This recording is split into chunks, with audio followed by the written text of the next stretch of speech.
அட ஆடியா?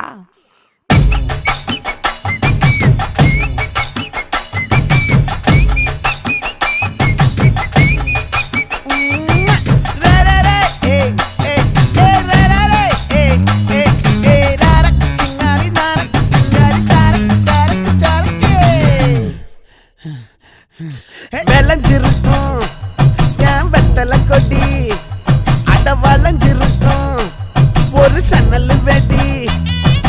தோட்டா ஒரு கண்ணால தொலைஞ்ச ஒரு பொண்ணால வாக்கா இந்த வம்பால வல விரிச்சிட வந்தாளே. பார்த்து வளைச்ச தேக்கு ஓம் பட்ட உடம்பு சோக்கு, என்ன குத்தும் குறும்பு மூக்கு, கொஞ்சம் ஓய்வை கொடுத்து தாக்கு.